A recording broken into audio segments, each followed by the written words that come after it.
ஓர் அசலானது கூட்டு வட்டி முறையில் 2 ஆண்டுகளுக்கு அதை போன்று 1.69 மடங்கு ஆகிறது எனில் வட்டி வீதத்தை காண்க. ஓர் அசலானது, இந்த கணக்கில் அசல் எவ்வளோன்னு நமக்கு தெரியாது, அதனால அசலுக்கு நாம் 1 மடங்குன்னு எடுத்துக்கலாம். அதுக்கடுத்து விகிதம் போட்டுக்கிட்டு கூட்டு வட்டி முறையில் 2 ஆண்டுகளுக்கு அதை போன்று 1.69 மடங்கு ஆகிறதுன்னு கொடுக்கப்பட்டிருக்கு. சரியா?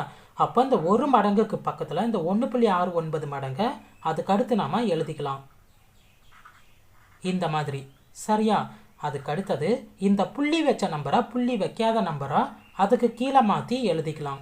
சரி, இப்போ அந்த புள்ளி வச்ச நம்பரை புள்ளி வைக்காத நம்பரை எப்படி மாற்றுறதுன்னு பார்க்கலாமா? ஃபஸ்ட்டு இந்த மாதிரி ப்ராக்கெட் போட்டுக்கலாம். அதுக்கு அடுத்தது பெருக்கல் போட்டுக்கிட்டு பக்கத்தில் 1ன்னு எழுதிக்கலாம். அதுக்கடுத்தது புள்ளிக்கு அடுத்து எத்தனை நம்பர் வந்திருக்குன்னு பார்த்து அதுக்கேற்றபடி இங்கே 0 சேர்த்திக்கலாம். சரியா? இங்கே புள்ளிக்கு அடுத்து எத்தனை நம்பர் வந்திருக்கு? 1, 2. அப்போ 1க்கு அடுத்து 2 0 சேர்த்திக்கலாம். இப்போ இங்கே என்ன கிடைச்சிருக்கு? 100ன்னு கிடைச்சிருக்கு. இப்போ அந்த 100ஆல் இந்த நம்பரை பெருக்கினா போதும், புள்ளி வச்ச நம்பர் புள்ளி இல்லாத நம்பராக மாறிடும். சரி, இப்போ பெருக்கலாமா? 100ஆல் 1ஐயும் 100ஐயும் பெருக்க எவ்வளோ வருது? 100. இந்த 1ஐயும் தான் 100ஆல் நாம் பெருக்கணும். அதுக்கு அடுத்தது 1.69ஐயும் 100ஐயும் பெருக்க எவ்வளோ வருது? 169ன்னு வருதா? இப்போ இங்கே கிடைச்சிக்கிற இந்த நம்பர்ஸ் எந்த ஸ்கொயர் நம்பரோட மதிப்புன்னு பார்த்து அதுக்கு அடுத்தது கீழே எழுதிக்கோங்க. சரியா? நான் ஏன் இதை எந்த ஸ்கொயர் நம்பரோட மதிப்புன்னு பார்க்க சொன்னான்னா, கணக்கில் 2 ஆண்டுகள்னு கொடுக்கப்பட்டிருக்கு. சரியா? கணக்கில் 2 ஆண்டுகள்னு கொடுக்கப்பட்டிருந்தாலே இந்த இடத்துல வந்துக்கிற இந்த நம்பர்ஸ் ஸ்கொயர் நம்பராக தான் இருக்கும். அதே மாதிரி கணக்கில் 3 ஆண்டுகள்னு கொடுக்கப்பட்டிருந்தால் இங்கே கிடைக்கிற இந்த நம்பர்ஸ் கியூப் நம்பராக தான் இருக்கும். சரியா?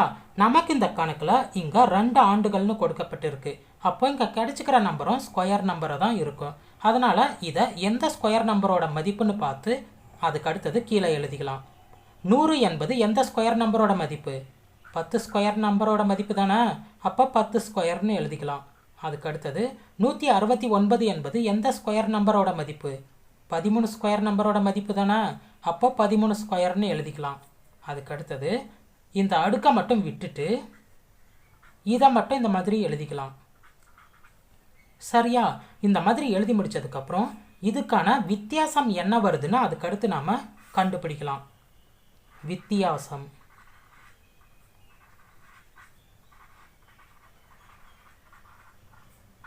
இது ரெண்டுத்தையும் கழிக்க எவ்வளோ வருது? 13 - 10. ரெண்டுத்தையும் கழிக்க எவ்வளோ வருது? 3 வருதா? அதை இங்கே எழுதிக்கலாம். இப்போது இந்த 3ஐ ஃபஸ்ட்டு எடுத்து எழுதிக்கலாம். அதுக்கு அடுத்தது அசல் தானே நமக்கு தெரியாது, அதனால அசலை தானே நம்ம இங்கே கண்டுபிடிச்சிருக்கோம். அப்போ இந்த அசலை கொண்டு இந்த 3க்கு கீழே எழுதிக்கலாம். அதுக்கு அடுத்தது பெருக்கல் போட்டுக்கிட்டு 100ன்னு எழுதிக்கலாம். இப்போ அதை சுருக்கினா போதும், நமக்கு தேவையான பதில். 1 0க்கு 1 0 அடிப்படுறோம். இது ரெண்டுத்தையும் பெருக்க 30 வருது. அப்போது பதில் என்ன? 30%. அவ்வளோதான் ஆன்சர். எவ்வளோ ஈஸியாக கண்டுபிடிச்சாச்சு பாருங்கள்.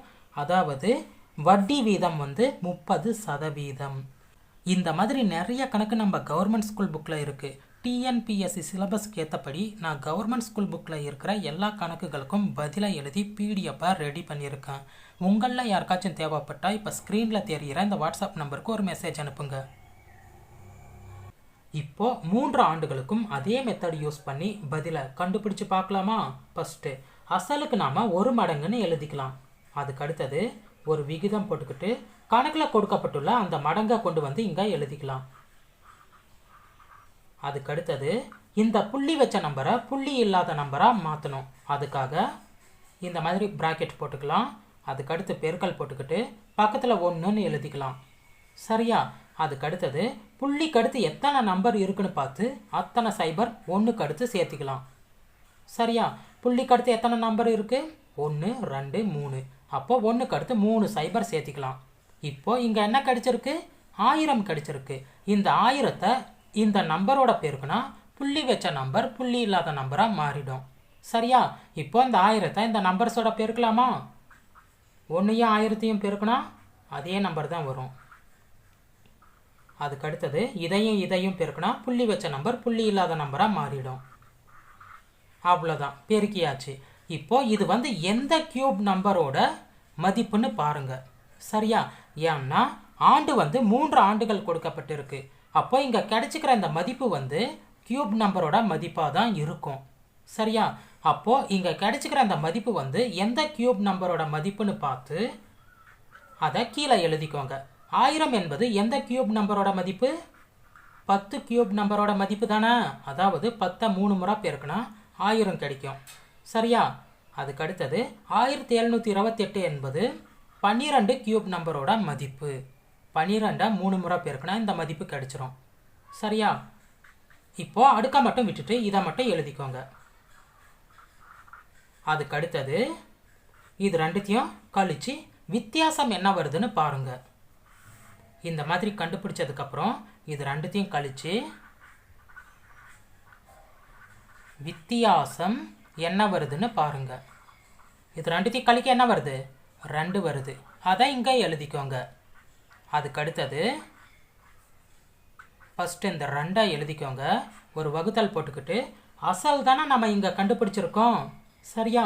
இந்த கணக்கில் அசல் நமக்கு தெரியாது, அதனால அசலை தானே இங்கே கண்டுபிடிச்சிருக்கோம்.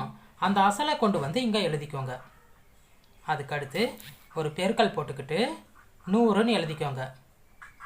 இப்போ இதையும் அடிங்க, மிச்சம் என்ன இருக்கோ அதை பெருக்கிக்கோங்க.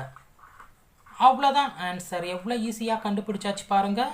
அப்போ இந்த கணக்கிற்கு உண்டான பதில் என்ன? 20%.